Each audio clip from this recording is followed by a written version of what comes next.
Welcome friends, আমি সৌরভ। তো আমি এখন কথা বলবো প্রসাদ নীল পরিচালিত, প্রভাস, শ্রুতি হাসান, পৃথ্বীরাজ সুকুমারন অভিনীত তাদের নতুন মুভি সালার, যেটা আজকে রিলিজ হয়েছে। তো সেই মুভিটা নিয়ে কথা বলবো, আসলে মুভিটা কেমন ছিল। তো দেখুন, আমি প্রথমেই আহ, আসলে বলি যে সালার মুভিটা কেমন ছিল। তো সত্যি বলতেছি, জাস্ট ব্যাপক, দুর্দান্ত হয়েছে। এবং আমি বলতে পারি এক কথায় যে এইটা কেজিএফের বাপ। তো প্রাসাদ নীল এবারও কিন্তু প্রুভড করে দিল যে সালার মুভিটা কোনো অংশে কম না, এবং কেজিএফ যে লেভেলের ছিল তার থেকে দ্বিগুণ দ্বিগুণ ভালো ছিল এই মুভিটা। এখানে প্রভাস, তার অ্যাকশন সত্যি আউটস্ট্যান্ডিং ছিল। মুভিটার গল্প খুবই সুন্দর ছিল। তো এই মুভিটা প্রত্যেকের ভালো লাগবে। প্রত্যেকে যেটা ভাবছিল যে সালার মুভিটাও ডুবে যাবে, তো আমি এক কথাই বলতেছি যে সালার, এই মুভিটা প্রভাসের কামব্যাক, এবং হলে বসে যখন মুভিটা দেখবেন জাস্ট সিটকে যাবেন। আউটস্ট্যান্ডিং একটা মুভি ছিল। তো আমি যদি গল্প একটু ছোট করে বলি, তো এখানে প্রভাস, পৃথ্বীরাজ সুকুমারন, তারা দুজন ফ্রেন্ড, মানে ছোটোবেলার বন্ধু। তো তাদের একটা ছোটোবেলার কাহিনী কিন্তু মুভিটার প্রথম দিকে দেখানো হয়। তো সেই জিনিসটাকে সুন্দরভাবে বিল্ড আপ দেওয়া হয়েছে, যেটা প্রত্যেকের ভালো লাগবে।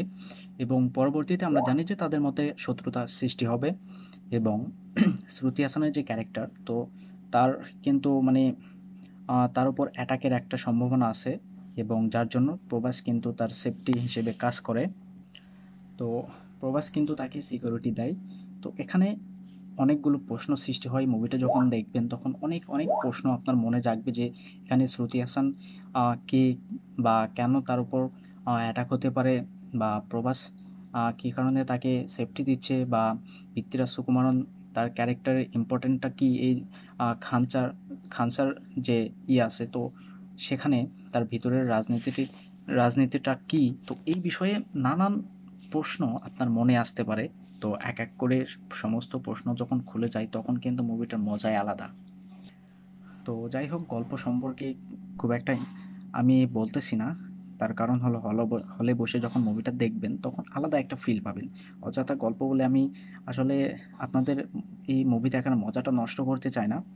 তো এখানে তাদের যে ছেলেবেলার মানে বন্ধুত্বের যে কাহিনী, তো সেটাকে এত সুন্দরভাবে বিল্ড আপ দেওয়া হয়েছে, এবং সেটা কোথাও গিয়ে প্রত্যেকের ভালো লাগবে।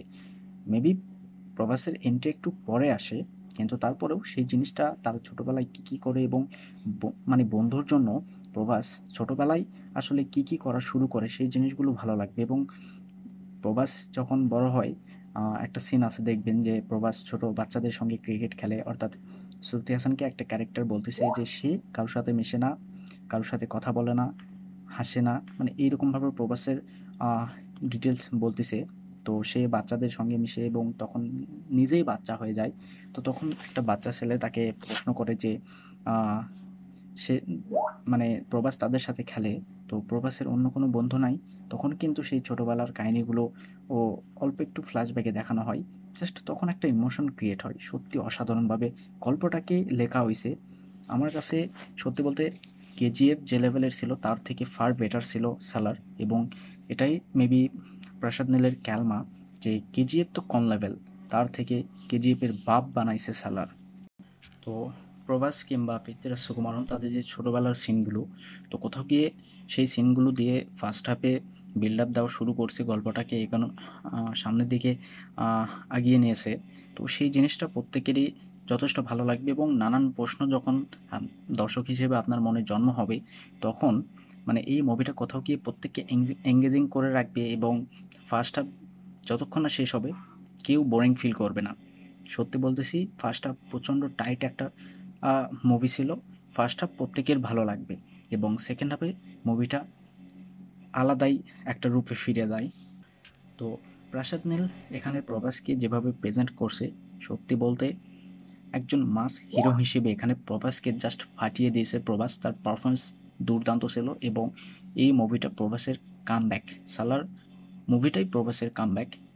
তো এই মুভিটা প্রত্যেকের ভালো লাগবে। হল থেকে বেরিয়ে প্রত্যেকে জাস্ট মানে কি বলবো, প্রত্যেকে অবাক ছিল যে আসলে এইরকম তারা সালারকে যেভাবে ভাবছে, সত্যি তার থেকে ফার বেটার ছিল।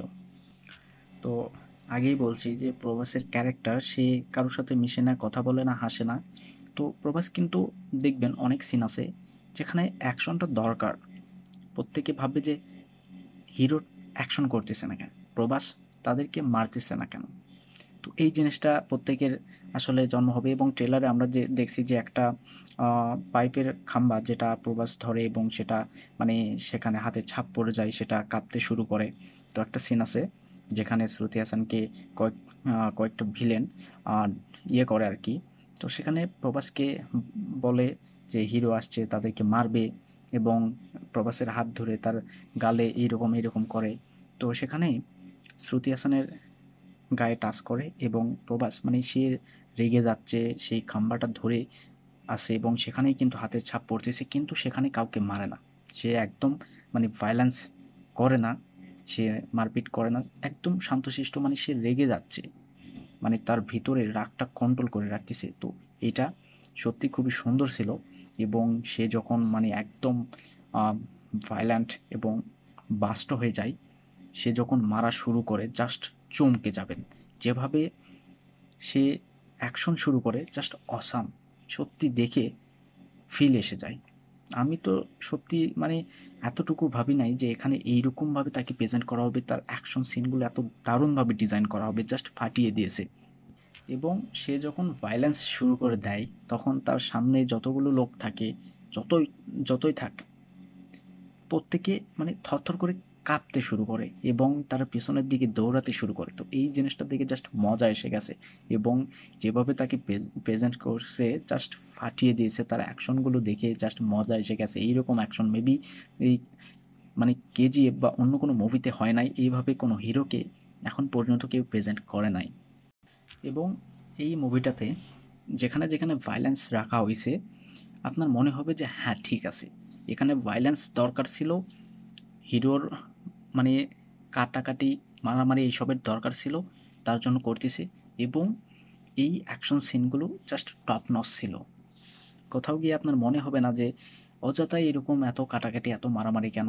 এই জিনিসটা একদমই নাই। জিনিসটাকে খুব সুন্দরভাবে দর্শকের সামনে তুলে ধরছে। এটা সত্যি খুবই ভালো ছিল। তো সালার এই মুভিটাতে প্রভাস কিন্তু খুব একটা কথা বলে না। ফার্স্ট হাফে তার খুবই কম ডায়লগ ছিল, খুবই কম, সে কথা বলে না। কিন্তু যখন কথা বলা শুরু করে তখন কিন্তু মানে কি বলবো, আমি তো পুরাই অবাক হয়ে গেছি। তো সালার এই মুভিটাতে যখন এই মুভিটার ফার্স্ট অ্যাকশন সিন আসে আর কি, তখন প্রত্যেকটা দর্শক জাস্ট পাগলা হয়ে গেছে, প্রত্যেকে ছিটকে গেছে যে মানে কি করতেছে। জাস্ট স্ক্রিন মানে স্ক্রিনে দেখবেন অ্যাকশন সিনগুলো দেখবেন, মানে প্রত্যেককে পাগলা করে দিয়েছে। এটাই প্রভাস। হ্যাঁ, প্রত্যেককে মানতে হবে, এটাই প্রভাস। এবং তাকে যে এইভাবে প্রেজেন্ট করছে, জাস্ট প্রভাস নিজের পারফরমেন্স দিয়ে মুভিটাকে আলাদাই লেভেলে নিয়ে গেছে। যেভাবে তাকে মুভিটাতে প্রেজেন্ট করছে এটা সত্যি অসাধারণ ছিল। এবং ইন্টারভেলে যে অ্যাকশন সিন আছে, তো সেটাও কিন্তু সত্যি অসাধারণ ছিল। যেভাবে অ্যাকশন সিন ডিজাইন করা হয়েছে জাস্ট অসাধারণ। এবং প্রভাস যেভাবে অ্যাকশন করতেছে বা আহ, প্রভাসকে জাস্ট দুর্দান্ত লাগতেছে। তো কেউ যদি প্রভাসের ফ্যান নাও হয়, সে যদি হলে যায় মুভিটা দেখার জন্য, তো এই সালার মুভিটা যখন দেখবে, ভাই হল থেকে বেরিয়ে সেও একজন প্রভাসের ফ্যান হয়ে যাবে, এটা 100% শিওর। এবং এই মুভিটার ক্লাইম্যাক্সটা সত্যি অসাধারণভাবে ডিজাইন করছে এবং ক্লাইম্যাক্সটা আমার কাছে খুবই ভালো লাগছে। তো আমার কাছে একটা জিনিস মনে হলো যে এখানে ক্লাইম্যাক্সটা যেভাবে ডিজাইন করা হয়েছে, তো এই মুভিটার গল্প কিন্তু কেজিএফ স্টাইলেই কোথাও গিয়ে মানে মানে কেজিএফের যে স্টাইল, তো সেটাকে কোথাও গেলে 10% হোক 20% হোক রাখা হয়েছে। তো এটাও কোথাও গিয়ে খারাপ না, যথেষ্ট ভালো ছিল। তো সালারে কেজিএফের একটা সিনকে হোমাজ দেওয়া হয়েছে এবং বাহুবলীর একটা সিনকে হোমাজ দেওয়া হয়েছে, যেখানে প্রভাস একজনের গলা কাটে, যে কাটনা চাইয়ে উসকা গলা। তো সেই সিনটাকেও হোমাজ দেওয়া হয়েছে, জাস্ট ফাটাফাটি ছিল। তো সেকেন্ড হাফে কোথাও গিয়ে যে যতগুলো প্রশ্ন, ধীরে ধীরে প্রশ্নগুলো খুলতে থাকে এবং অ্যাকশন সিনগুলো আসে, তার সাথে গল্প, মানে এখানে অ্যাকশনের সঙ্গে সঙ্গে ইমোশনটাও খুবই সুন্দর ছিল এবং ড্রামাটাও বেশ ব্যাপক। তো কোথাও গিয়ে মুভিটা আপনাকে বোরিং ফিল করাবে না। সেকেন্ড হাফেও জাস্ট ফাটাফাটি। এবং মুভিটাতে প্রভাসের যে ডায়লগগুলো দর্শক এনজয় করবেই, এবং প্রভাস যখন ডায়লগ দিবে দর্শক সিটি মারবেই, এটা 100% কনফার্ম। জাস্ট ফাটিয়ে দিয়েছে এখানে প্রভাসের যে হিন্দি ডাবিং, সেটা আগেই বলছি যে হিন্দি ডাবিংটা এখানে খুবই সুন্দর করা হয়েছে। এই জিনিসটাকে মাথায় রাখছে তারা, যার কারণে এখানে প্রভাসের ডায়লগগুলো শুনতে একদম মানে গুজবাম্প ক্রিয়েট করে দেয়। এবং ব্যাকগ্রাউন্ড মিউজিক খুবই সুন্দর ছিল। আমি বলবো না যে আউটস্ট্যান্ডিং ব্যাকগ্রাউন্ড মিউজিক ছিল, হ্যাঁ ব্যাকগ্রাউন্ড মিউজিক যথেষ্ট ভালো ছিল। মেবি এখানে আরও মানে ব্যাকগ্রাউন্ড মিউজিকটা আরও ভালো হওয়া দরকার ছিল, তাহলে সিনগুলো কিন্তু আরও কোথাও গিয়ে ভালো লাগতো। তো এখানে একটা জিনিস পরিষ্কার যে হিন্দি ভার্সন, সেখানে কিন্তু ইয়াসের কোনো ক্যামিও দেখানো হয় নাই। আসলে আমি এটা জানি না যে সালারের সঙ্গে কেজিএফের কোনো কানেকশন থাকবে কি থাকবে না, এবং তামিল তেলেগু ভার্সনে ইয়াসের ক্যামিও আছে কি নাই এটা আমার এখন পর্যন্ত আমি পরিষ্কার না। তো এই বিষয়ে না আসাই ভালো। এমনিতেই সালার মুভিটা যে লেভেলের হয়েছে, তো কেজিএফের বাপ লেভেলে সালার মুভিটাকে বানানো হয়েছে। এবং প্রসাদ নীল তিনি আবার দেখিয়ে দিয়েছে যে কেজিএফ ছাড়ো, এবার সালার ধরো।